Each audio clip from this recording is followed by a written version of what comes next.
제가 이 이야기를 꺼내는 이유는 지금도 수많은 어머니들이 저와 같은 일을 겪고 있을 거란 생각 때문입니다. 올해로 70을 넘긴 저는 경기도 안양에서 평생을 살아온 김옥분입니다. 남편과 함께 구멍가게를 하며 아들 하나, 딸 하나를 키워냈지요. 검소하게 살며 자식 뒷바라지 하나만 보고 살았는데 남편이 세상을 떠난 지 5년, 그 외로움 속에서 큰아들 준석이가 저를 모시겠다고 말해주었을 때 솔직히 눈물이 날 정도로 고마웠습니다. 준석이는 분당에 41평 아파트를 마련해 살고 있었고 며느리 지영이와는 결혼한 지 10년이 넘었으며 손녀 하은이도 그 집에 있었습니다. 처음 들어간 날 지영이는 환하게 웃으며 저를 반겨주었고 따뜻한 말 몇 마디에 저는 마음을 놓았습니다. 괜찮은 며느리를 뒀구나 생각하며 말입니다. 하지만 시간이 지나면서 그녀의 웃음은 사라지고 말투 하나, 눈빛 하나까지도 저를 피하거나 부담스러워하는 게 느껴졌습니다. 특별히 무슨 큰 실수를 한 것도 아닌데 저는 점점 방 안에서만 지내는 시간이 많아졌습니다. 아들 준석이는 회사 일이 바빠 자주 집을 비웠고 며느리 지영이는 평일 주말 할 것 없이 나가 있기가 일쑤였지요. 저는 그 빈 시간에 손녀 하은이를 돌보고 반찬을 만들고 청소를 하며 시간을 보냈습니다. 누가 시킨 것도 아니고 저라도 뭔가 도움이 되고 싶어서였습니다. 하지만 그럴수록 지영이는 어머니, 그건 제가 할게요 라는 말보다는 왜 또 이렇게 짜게 하셨어요? 냉장고에 냄새가 배었어요 하는 핀잔만 주더군요.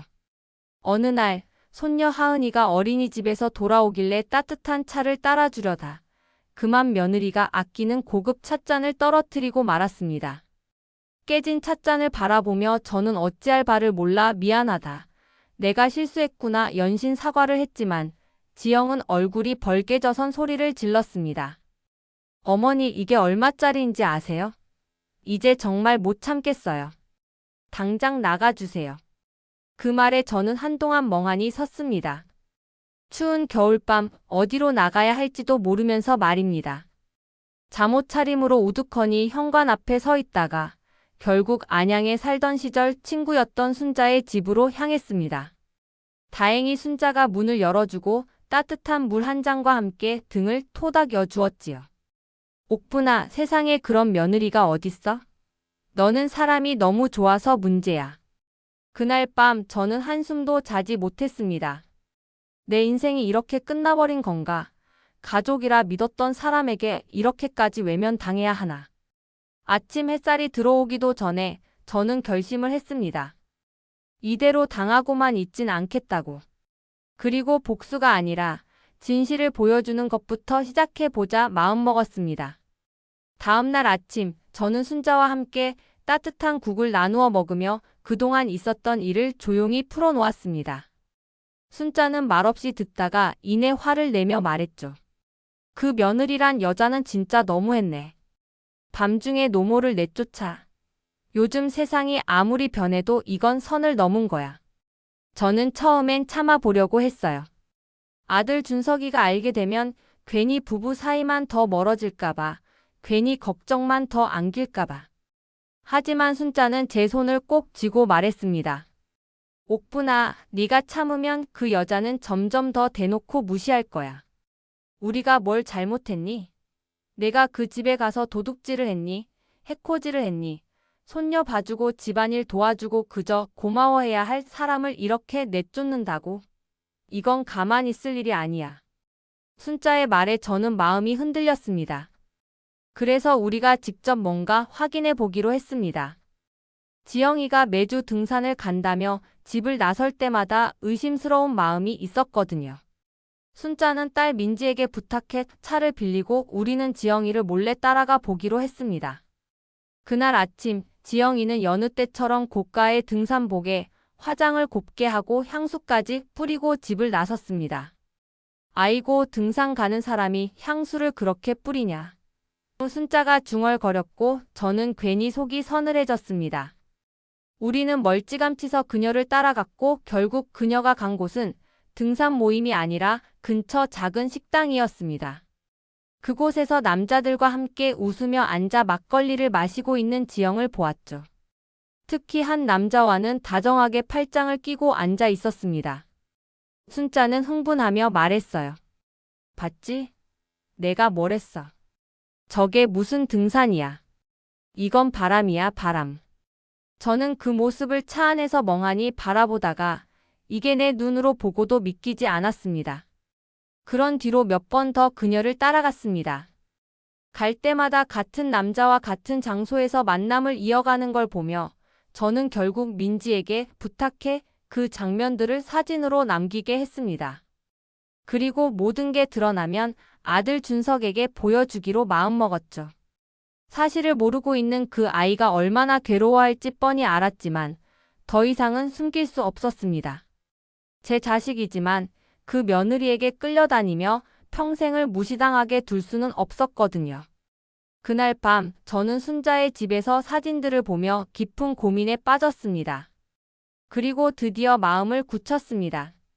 이제 말해야겠다. 내 아들에게 그리고 세상에. 며칠 후 아들 준석이는 출장에서 돌아왔습니다. 평소보다 피곤해 보이는 얼굴로 집에 들어섰고 손녀 하은이는 아빠를 보자마자 환하게 웃으며 달려갔습니다. 그 모습을 지켜보며 저는 애써 평정심을 유지하려 했지만 마음속엔 복잡한 감정이 얽혀 있었습니다. 지영은 여느 때처럼 반갑게 맞이했지만 저는 그 뒤에 숨겨진 가면을 알고 있었기에 차마 눈을 마주치지 못했습니다. 그날 저녁 하은이가 잠든 뒤 저는 조심스레 아들 준석을 거실로 불렀습니다. 준석아, 할 말이 있다. 그는 제 표정을 살피며 조용히 소파에 앉았습니다. 저는 미리 준비해둔 사진 봉투를 건넸습니다. 손이 떨렸습니다. 그 안에 든 사진들이 무엇을 의미하는지, 얼마나 큰 충격일지 뻔히 알았기에. 준석은 봉투를 열고 사진을 꺼냈습니다. 첫 장을 본 순간 그의 손이 멈칫했죠. 한 장, 두 장 넘길수록 그의 표정은 굳어졌고 이내 고개를 들고 제게 물었습니다. 어머니, 이거 진짜예요? 직접 보신 거예요? 그래. 지영이가 매번 등산 간다고 하면서 그 남자랑 만나는 걸 내가 순자랑 민지랑 직접 봤다. 이건 민지가 찍은 거야. 내가 거짓말할 일이 뭐가 있니? 준석은 말없이 사진을 한 번 더 훑어보고는 깊은 한숨을 내쉬었습니다. 무거운 침묵이 거실을 가득 채웠습니다. 내가 너무 어머니께 무심했네요. 지영이와 사이가 불편하다는 건 알고 있었지만 이 정도일 줄은 몰랐어요.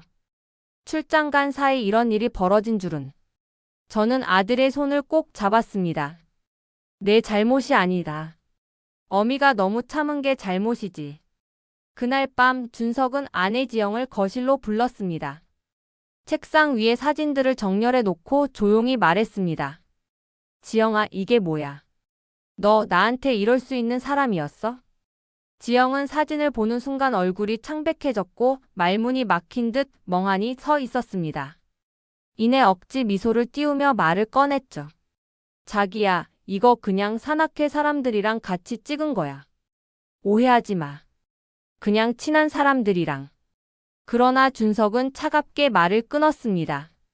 사진 속 남자랑 팔짱 끼고 웃고 술 마시고 손잡고 내려오는 게 그냥이야. 그리고 어머니한테 했던 짓은?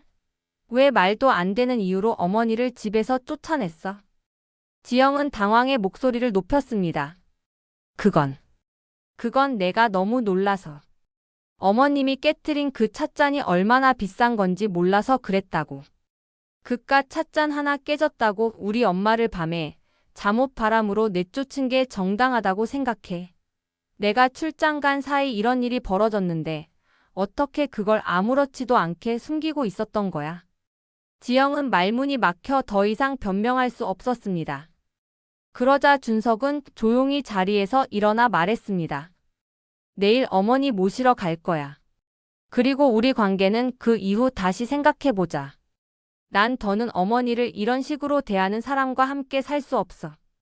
그날 밤 저는 순자의 집에서 아들의 전화를 기다렸습니다. 그리고 마침내 전화가 울렸고 준석의 목소리가 들려왔습니다. 어머니 지금 어디 계세요? 제가 데리러 갈게요. 그 목소리를 듣는 순간 눈물이 왈칵 쏟아졌습니다. 제 아들이 드디어 제 편이 되어준 겁니다. 그날 저는 깨달았습니다. 침묵은 아무것도 해결하지 않는다는 걸. 용기를 내야 진실이 드러나고 무너진 정의가 바로 선다는 걸. 그리고 이제 제 아들과 저는 함께 다시 시작할 준비를 하기로 했습니다. 다음 날 아침 준석은 직접 차를 몰고 순자의 집으로 저를 데리러 왔습니다. 문 앞에서 아들을 본 순간 저는 참았던 눈물을 또 흘리고 말았죠. 어머니, 저 때문에 너무 힘드셨죠. 이제 다시는 그런 일 없을 겁니다. 그 말 한마디에 지난 며칠간 쌓인 서러움이 스르르 녹아내리는 것 같았습니다. 아들의 손을 잡고 차에 오르면서도 저는 불안함을 지울 수 없었습니다. 과연 이 아이가 정말 결심한 걸까? 다시 흔들리지는 않을까 하는 걱정이 들었기 때문입니다. 집에 도착했을 때 지영은 부엌에서 아침을 준비하는 척하고 있었습니다. 그녀는 제 모습을 보더니 억지로 미소를 지으며 말했습니다. 어머님, 잘 다녀오셨어요? 많이 추우셨죠? 그 순간 준석이 그녀 앞에 다가가 단호하게 말했습니다.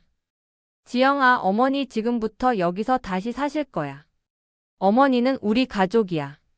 그동안 어머니한테 했던 행동들 내가 다 알게 됐어. 더 이상은 안 참아.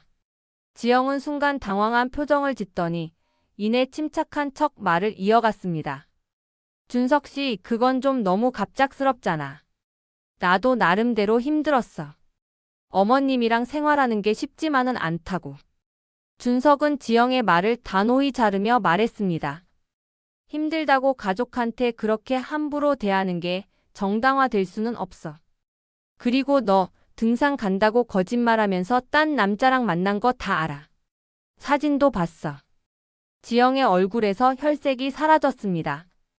그녀는 입술을 달싹이며 무언가 변명하려 했지만 준석이 꺼내든 사진 몇 장이 테이블 위에 놓이자 더 이상 말문을 열 수 없었습니다.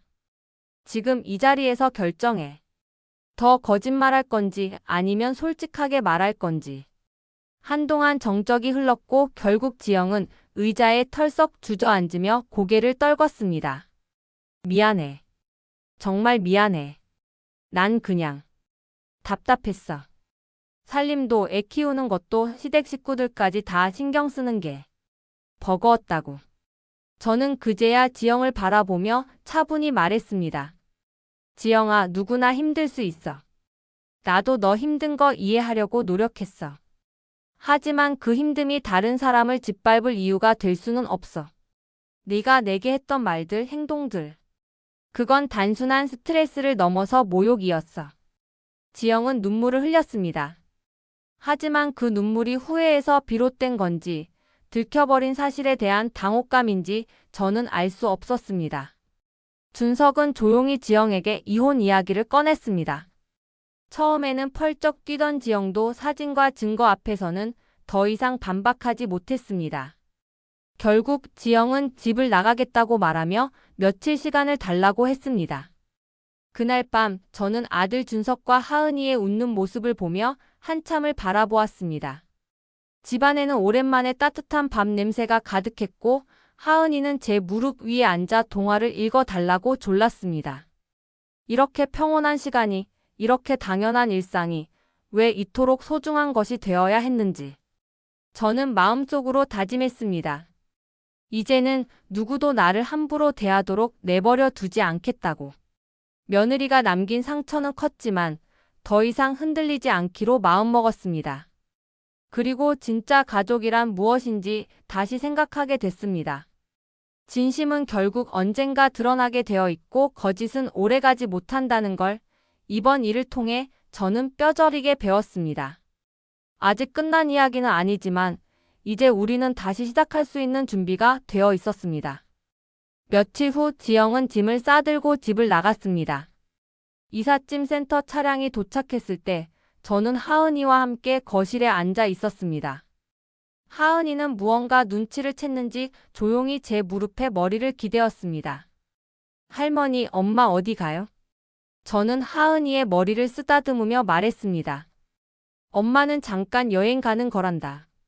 하은이는 할머니랑 아빠랑 같이 있으면 돼. 하은이는 고개를 끄덕였지만 그 눈동자엔 어른들의 싸움을 본 아이만이 지을 수 있는 슬픔이 어려 있었습니다. 그 모습을 보며 다시 한번 제 가슴이 시려왔습니다. 지영은 마지막 인사도 없이 문을 나섰습니다. 짐을 옮기던 남자가 현관문을 닫을 때 잠시 고요가 흘렀고 그 고요는 마치 지난 몇 달간의 고통을 정리하는 일종의 마침표처럼 느껴졌습니다. 그날 밤 준석은 조용히 거실에 앉아 술잔을 기울였습니다. 저는 그 옆에 앉아 아무 말 없이 함께 있었습니다. 술 기운이 오른 준석은 조용히 말했습니다. 엄마 사실 나 알면서도 모른 척했어. 지영이 다른 사람 만나는 거 짐작은 했거든. 근데 하은이 생각에 그리고 그냥 내가 잘못한 건가 싶어서 모른 척했어. 저는 아들의 어깨를 토닥이며 말했습니다. 네가 잘못한 거 아니다. 사람은 누구나 믿고 싶은 걸 믿게 돼. 지영이. 처음엔 좋은 며느리였지. 근데 사람은 시간이 지나면 진짜 얼굴이 드러나게 돼. 그걸 너도 나도 이제야 알아차린 거야. 그날 밤 저는 오랜만에 마음 편히 잠들 수 있었습니다. 아들이 옆에 있고 손녀가 제 방에서 코를 골며 자고 있다는 것만으로도 마음이 든든했습니다. 며칠 뒤 지영은 서류 봉투 하나를 들고 집에 들렀습니다. 이혼 서류였습니다. 아무 말 없이 식탁 위에 봉투를 놓고 하은이를 한번 쓰다듬더니 곧장 돌아섰습니다. 그날의 지영은 이상할 정도로 말이 없었습니다. 그녀가 떠나고 난 뒤 준석은 봉투를 열어 내용을 확인했습니다. 명예 문제 없이 깔끔히 정리된 이혼 합의서였습니다. 위자료도 요구하지 않았고 하은이의 양육권은 준석에게로 되어 있었습니다. 그래도 마지막 자존심은 남기고 가네. 준석은 말없이 창밖을 바라보며 그렇게 말했습니다. 저는 속으로 생각했습니다. 사람은 결국 자기 선택에 책임을 지게 돼. 아무리 겉으로 번듯하게 보여도 속이 썩어 있으면 결국 무너지는 거야. 그리고 그 무너짐은 다른 사람이 아닌 본인이 감당해야 하는 법이지. 그날 밤 하은이는 제 방에서 자고 있었고 준석은 거실에서 책을 읽고 있었습니다. 저는 부엌에서 조용히 된장국을 끓였습니다. 김이 모락모락 올라오는 냄비 앞에서 저는 오래전 남편과 함께 지내던 시절을 떠올렸습니다. 그리고 이렇게 되뇌었습니다. 다시는 누군가의 눈치를 보며 살아가지 않겠다고. 나는 그럴 자격이 있는 사람이니까. 내가 누군가의 어머니이고 누군가의 할머니이며 내 인생의 주인공이라는 걸. 이제는 잊지 않을 겁니다. 이혼 서류를 받아든 후에도 집안은 한동안 조용했습니다. 외부와 단절된 듯한 평온함 속에서 저와 준석, 그리고 하은이는 조심스럽게 일상을 회복해 나가기 시작했습니다. 지영이 없는 아침은 이상할 만큼 조용했고 그 조용함이 우리 셋의 마음을 천천히 어루만졌습니다. 저는 매일 아침 하은이의 손을 잡고 어린이집까지 데려다 주었습니다. 하은이는 처음 며칠간은 엄마를 찾으며 울먹였지만 이내 제 손을 꼭 잡고 밝게 인사할 줄 아는 아이로 돌아왔습니다. 할머니, 오늘은 친구랑 같이 놀 거예요. 할머니도 나중에 데리러 와요. 하은이의 웃음소리가 골목을 채울 때마다 저는 마음속에 묻어뒀던 상처가 조금씩 아물어가는 걸 느꼈습니다. 준석은 회사 일에 다시 집중하기 시작했습니다. 처음엔 퇴근하고도 말없이 앉아만 있던 아이가 요즘은 하은이와 장난도 치고 식사 자리에서 웃음도 보였습니다. 그렇게 우리는 무너지지 않고 다시 살아가기 시작했습니다. 그러던 어느 날이었습니다. 준석이 퇴근하고 들어오며 말했습니다. 엄마, 지영이 회사에서 그만뒀대요. 저는 순간 놀랐지만 이내 덤덤하게 대답했습니다. 그래, 그러겠지. 부끄럽기도 하고 이제는 뭔가 다르게 살고 싶었겠지. 근데 회사 계열사의 남자 직원 하나가 갑자기 사표 내고 퇴사했대요. 같은 시기에. 그 말에 저는 잠시 생각에 잠겼습니다. 겉으로는 아무렇지 않게 지영이 돌아섰지만 아마도 그녀는 마지막까지 어떤 미련 혹은 계획을 가지고 있었을지도 모른다는 생각이 들었습니다. 하지만 그것이 무엇이든 이제는 우리 가족과는 상관없는 일이라는 걸 저는 확실히 느낄 수 있었습니다. 며칠 후 아파트 입구 우편함을 정리하던 중 한 장의 엽서를 발견했습니다. 보낸 사람 이름은 없었지만 필체는 분명 지영이었습니다. 하은이 잘 키워주세요. 저는 이제 제 몫의 삶을 살겠습니다. 엽서의 문장은 짧았고 그마저도 삐뚤빼뚤했습니다. 저는 그 엽서를 한참 들여다보다가 조용히 찢어 쓰레기통에 넣었습니다. 이제 끝났다고, 정말로 끝났다고 제 자신에게 말해줘야 했으니까요. 그날 밤 하은이는 제 무릎을 베고 누워 책을 읽어달라 했습니다. 책장을 넘기며 저는 생각했습니다. 며느리와의 갈등, 배신, 분노, 그리고 복수. 모든 게 지나간 이야기라면 이제는 우리가 더 나은 시간을 살아야 하지 않겠냐고. 준석은 책을 다 읽고 불을 끈 뒤 제게 말했습니다. 엄마, 우리 이사 가자. 이 집에선 너무 많은 일이 있었어. 하은이한테도 우리한테도 새 출발이 필요할 것 같아. 저는 고개를 끄덕였습니다. 그래, 가자. 이제는 우리 셋이 웃을 수 있는 집으로 가자. 그렇게 우리는 새로운 집을 알아보기 시작했습니다. 계절은 봄으로 접어들었고 복수의 끝에 피어나는 평온함이 우리 집을 조금씩 감싸기 시작했습니다. 그리고 저는 다시 다짐했습니다. 어떤 일이 있어도 절대 고개 숙이지 않겠다고. 나는 싸가지 없는 며느리에게 복수한 시어머니가 아니라 내 가족을 지킨 어머니이자 할머니였다고. 다음 날 아침 창문 너머 햇살이 유난히 따뜻했습니다. 그리고 저는 그렇게 다시 일어섰습니다. 이사를 위한 준비는 생각보다 수월하게 진행됐습니다. 준석은 주말마다 부동산을 돌며 발품을 팔았고 저는 그 사이 집안의 낡은 물건들을 하나씩 정리해 나갔습니다. 하은이는 여전히 해맑게 유치원에 다녔고 돌아와서는 우리 집 언제 이사 가요? 라며 설렘 가득한 목소리로 묻곤 했습니다. 새 집은 멀지 않은 곳에 있는 아담한 아파트였습니다. 오래되었지만 채광이 좋고 공원과 가까워 아이 키우기 딱 좋다는 말에 우리는 그곳으로 마음을 정했습니다. 이삿날 하은이는 작은 인형 가방을 메고 제 옆에 꼭 붙어 다녔고 준석은 팔을 걷어붙인 채 이삿짐 센터 기사들과 함께 땀을 흘렸습니다. 그날 오후 새 집의 창문을 활짝 열어두고 바람을 맞으며 저는 커다란 숨을 들이마셨습니다. 낯선 집이지만 이상하게도 마음은 편안했습니다. 그렇게 모든 짐이 자리를 잡았을 즈음 준석이 조용히 제게 말했습니다. 엄마, 사실 이사 전에 아빠 산소에 다녀왔어요. 그냥 보고 싶더라고요. 지영이랑 일도 있었고 하은이도 생각나고. 그래서 그냥 다 털어놓고 싶었어요. 그 말에 저는 아무 말 없이 고개를 끄덕였습니다. 남편이 살아있었다면 어땠을까? 지영 같은 며느리를 보며 어떤 반응을 보였을까?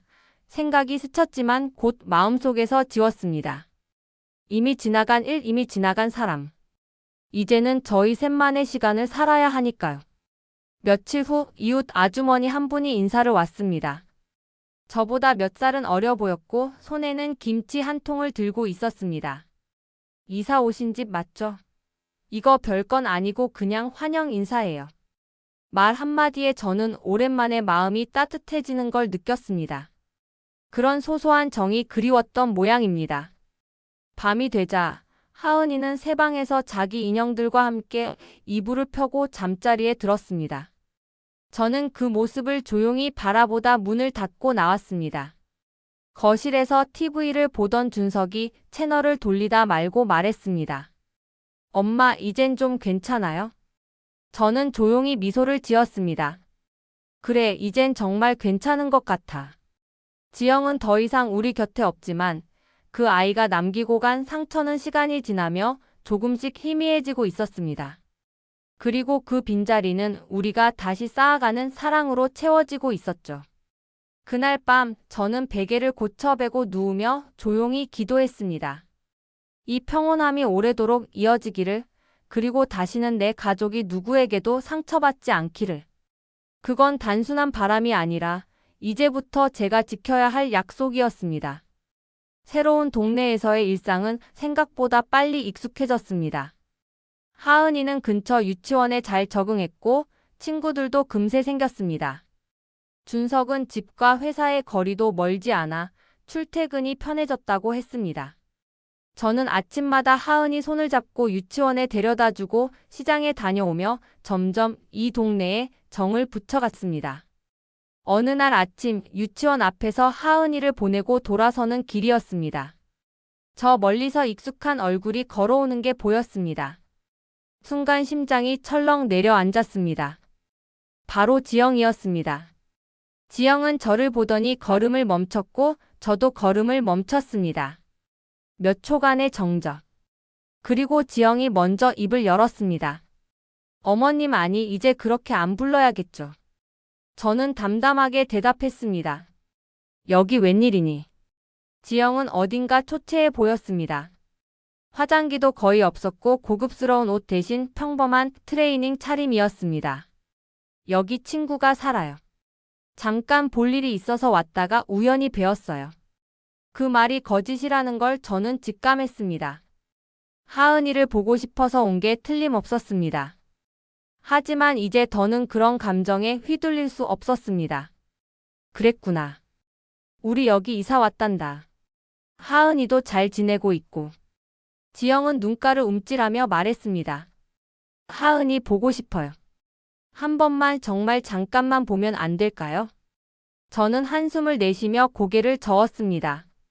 지영아, 넌 하은이에게도 우리에게도 상처를 줬어. 하은이는 지금 잘 지내고 있어. 그 아이에게 또 다른 혼란을 주고 싶진 않아. 지영은 말없이 고개를 떨궜습니다. 입술을 꼭 깨물고 있던 그녀는 결국 눈물을 한 방울 떨구며 돌아섰습니다. 그녀의 뒷모습을 바라보며 저는 어떤 연민도 후회도 들지 않았습니다. 그저 한 사람이 스스로 만든 대가를 치르고 있다는 사실만 남았습니다. 그날 저녁 저는 그 일을 준석에게 말하지 않았습니다. 준석은 겨우 상처를 딛고 다시 살아가고 있었고 굳이 그를 또 흔들고 싶지 않았습니다. 그리고 저는 확신했습니다. 이제 우리는 지영 없이도 충분히 행복할 수 있다는 것을. 며칠 후 유치원에서 하은이 담임 선생님이 전화를 걸어왔습니다. 조금 전에 어떤 여성이 유치원 담장을 서성이다가 하은이를 보고 다가가려 했다는 것이었습니다. 다행히 교사가 미리 알아채고 막았고 그 여자는 곧바로 자리를 떠났다고 했습니다. 저는 순간 등골이 서늘해졌습니다. 분명 지영이었습니다. 그날 밤 저는 준석에게 모든 사실을 이야기했습니다. 그는 조용히 듣고 있다가 고개를 끄덕였습니다. 접근 금지 신청하자. 더 이상은 안 돼. 우리 하은이 지켜야 해. 그 말에 저는 고개를 끄덕였습니다. 이번에는 저도 준석도 두 번 다시 흔들리지 않을 겁니다. 우리는 지키기로 했습니다.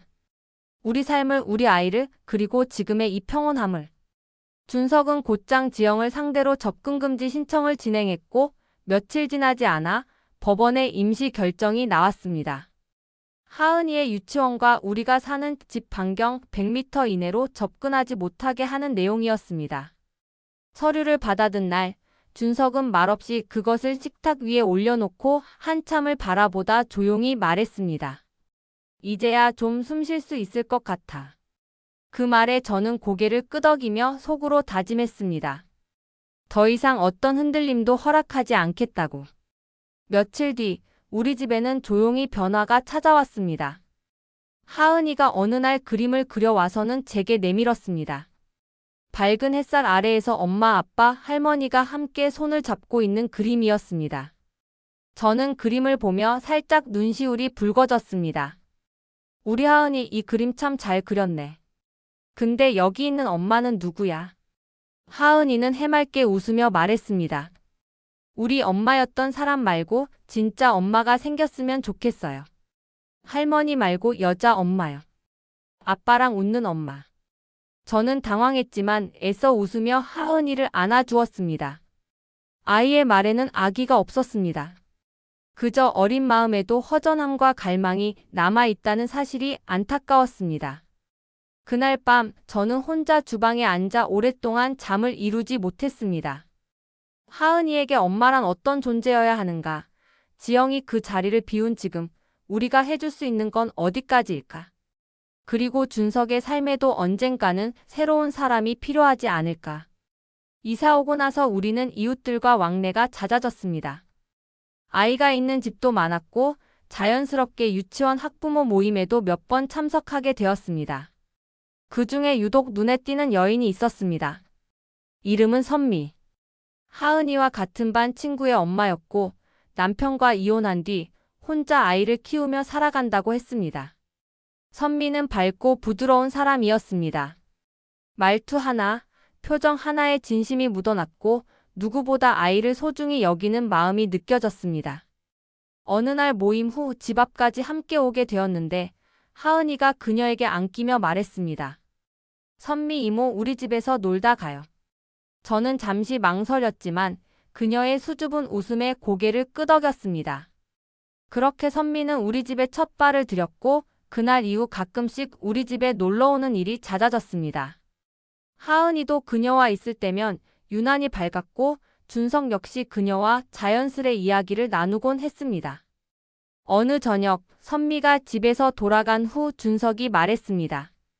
엄마 나 아직 누굴 만날 자격이 있을까?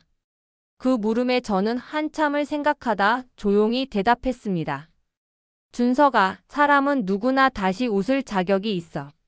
내가 더는 고통받지 않고 살아가려면 행복할 준비도 해야지. 그게 내 딸에게도 진짜 좋은 아빠가 되는 길이야. 준석은 조용히 고개를 끄덕였습니다. 말은 짧았지만 그 짧은 대화 속에서 무언가가 깊이 움직이고 있다는 걸 저는 느낄 수 있었습니다. 그리고 그 움직임은 우리 가족에게 또 다른 봄이 다가오고 있음을 예고하고 있었습니다. 그날 이후로도 선미는 자연스럽게 우리 집에 들르곤 했습니다. 처음에는 하은이와 함께 시간을 보내기 위해서였지만 점차 그녀는 우리 가족의 일상에 스며들기 시작했습니다. 선미는 어색하지 않게, 무리하지 않게, 조심스러우면서도 따뜻한 마음을 보여줬습니다. 그게 오히려 저에게는 더 큰 신뢰로 다가왔습니다. 하은이는 이제 선미를 이모라고 부르지 않았습니다. 어느 날부터인가 그냥 선미 엄마라고 부르기 시작했는데 선미는 놀라면서도 눈물을 보였습니다. 나 엄마 아니야. 하은아라고 말하려던 그녀는 하은이의 눈빛을 보고는 아무 말도 하지 못했습니다. 아이의 진심은 그 어떤 논리보다도 빠르게 가슴을 파고들었기 때문입니다. 준석 역시 그 변화를 조용히 받아들이고 있었습니다. 어느 날 그는 제게 말했습니다. 엄마, 내가 다시 누굴 만난다면 선미 같은 사람이었으면 좋겠어. 내가 받은 상처를 안아줄 수 있는 사람, 하은이한테 진심으로 웃을 수 있는 사람. 저는 그 말에 가만히 그의 손을 잡았습니다. 준석아, 행복해져라. 그게 내가 바라는 전부야. 그날 이후 준석과 선미는 조금씩 서로에게 마음을 열기 시작했습니다. 대단한 고백이나 특별한 사건은 없었습니다. 대신 함께 걷는 길에서 준석이 선미의 장바구니를 들어주고 하은이가 잠든 밤에 함께 차를 마시며 조용히 이야기를 나누는 그런 일상 속에서 마음이 쌓여갔습니다. 그리고 어느 날 아침 준석이 제게 말했습니다. 엄마, 나 선미한테 정식으로 이야기하려고 해. 우리 셋이 아니, 넷이 함께 새로운 가정을 만들어도 괜찮겠냐고. 그 말에 저는 눈시울이 붉어졌습니다. 힘들었던 시간 끝에 마침내 아들이 제자리로 돌아왔다는 안도감과 감격이 동시에 밀려왔습니다. 그래라, 준석아. 이제 네가 웃을 차례다. 며칠 후 준석은 선미와 마주 앉았습니다. 긴장한 듯 보였지만 그의 눈은 단단했습니다. 선미 씨, 나랑 하은이랑 엄마랑 우리 가족이 돼줄 수 있겠어요? 지금까지처럼 천천히 부담 없이 하지만 진심으로. 선미는 한참을 말없이 있다가 조용히 고개를 끄덕였습니다. 그리고 말했습니다. 저도 그걸 바라고 있었어요. 우리 같이 해봐요. 그날 저녁 저는 된장찌개에 나물을 한 상 가득 차려냈습니다. 선미와 하은이, 준석이 함께 식탁에 앉은 모습을 보며 저는 조용히 기도했습니다. 이제는 진짜 행복만 남기를. 상처가 다시 고개를 들지 않기를. 그런데 그날 밤. 식사를 마치고 나서 조용히 방에서 쉬고 있던 저에게 준석이 다가와 한 장의 서류를 내밀었습니다. 그것은 바로 지영으로부터 도착한 이혼 서류였습니다. 그녀는 끝까지 자신의 잘못을 인정하지 않았지만 더 이상 다툼 없이 정리하고 싶다며 서류를 보내온 것이었습니다. 준석은 서류를 내려놓으며 말했습니다. 이제 진짜 끝이에요, 엄마. 그리고 진짜 시작이기도 하고요. 저는 고개를 끄덕였습니다. 그 말이 맞았습니다. 우리는 끝을 지나 새로운 시작 앞에 서 있었습니다. 이야기를 끝맺기 전 시청자 여러분께 묻고 싶습니다. 여러분이라면 김 씨처럼 억울한 상황에서도 품위를 지킬 수 있었을까요? 그리고 자식의 행복과 자신의 자존 사이에서 어떤 선택을 하셨을까요? 지금 당신의 삶 속에도 다시 시작할 용기가 필요하진 않으신가요? 이야기를 끝까지 들어주셔서 감사합니다. 여러분의 생각을 댓글로 남겨주세요. 우리의 이야기가 또 다른 누군가의 위로가 될 수 있으니까요. 인생이란 때로는 너무도 잔인하고 불공평한 순간들을 우리에게 들이밀곤 합니다. 김옥분 씨가 경험한 그 추운 밤의 쫓겨남, 그것은 단순한 실수에서 비롯된 게 아니었습니다. 오랜 시간 쌓인 며느리의 냉대와 무시, 그 끝에 터져버린 한순간이었습니다. 하지만 그 한밤중의 눈보라 속에서도 김 씨는 절망 대신 선택했습니다. 떠밀린 삶이 아닌 자존을 지키기 위한 작은 발걸음을요. 친구 순자의 집 문을 두드리며 흘린 눈물은 단지 서러움만은 아니었습니다. 그것은 결심의 눈물, 이대로는 안 되겠다는 각성의 눈물이기도 했습니다. 그리고 아들 준석은 뒤늦게나마 어머니의 진심을 온전히 마주하게 되었죠. 자신이 너무 늦게 돌아봤다는 후회와 함께 아내 지영의 진짜 민낯을 마주하게 되었습니다. 그녀의 위선은 더 이상 숨겨지지 않았고 도망친 선택이 오히려 그녀를 스스로 드러내는 계기가 되었습니다. 지영은 아들의 사랑을 믿지 않았고 시어머니의 헌신을 이용하려 했습니다. 가족이란 이름 아래 책임은 외면하고 이기심만 남긴 채로요. 그러나 그녀의 선택이 결국 돌아온 것은 법적 단절, 그리고 사회적 단죄였습니다. 한편 김 씨와 준석, 그리고 손녀 하은이는 새로운 공간에서 진짜 가족의 의미를 되찾아가고 있었습니다. 아들의 말 한마디, 손녀의 그림 한 장, 그리고 선미라는 새로운 인연까지. 그 모든 것들은 상처를 끌어안고도 다시 웃을 수 있다는 가능성을 보여주고 있었습니다. 이 이야기는 단순한 고부 갈등의 이야기가 아닙니다. 이것은 가족의 이름으로 감춰졌던 불균형과 희생, 그리고 그것을 끊고 자신을 지켜낸 한 어머니의 용기에 대한 이야기입니다. 시청자 여러분께 묻고 싶습니다. 여러분이라면 며느리의 말 한마디에 추운 밤거리로 내몰렸을 때 어떤 선택을 하셨을까요? 그리고 여러분의 가족 안에서도 누군가 한 사람, 너무 오래 참고 있는 목소리는 없나요? 오늘의 이야기가 누군가의 침묵에 작은 용기가 되었기를, 그리고 또 다른 봄날의 시작이 되기를 바랍니다. 구독과 좋아요, 그리고 댓글로 여러분의 생각을 들려주세요. 당신의 이야기도 누군가에겐 큰 위로가 될 수 있으니까요.